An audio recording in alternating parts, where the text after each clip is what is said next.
To finish the keychain lanyard with paracord only, you're going to need about 1.5 feet of excess cord after you've completed your splice. From there, you're going to make crown knots going around the splice to hide it.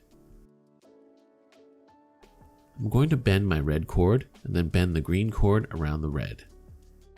Continue this around bending the current cord around and over the previous.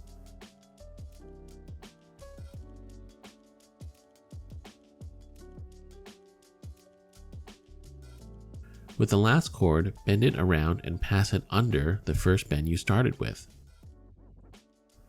Pull the cords tight to form your crown knot. Repeat this process going down your splice until you've covered the amount of splice you want.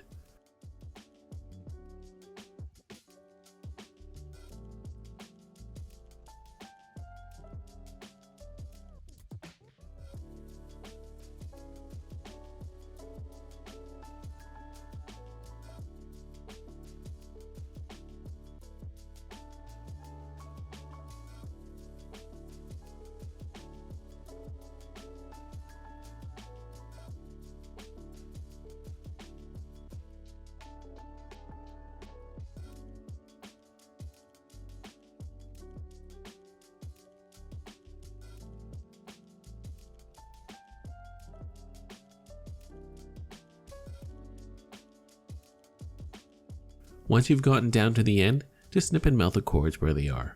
Be really careful and don't cut your cords too short, as they could easily slip back through the crown knot.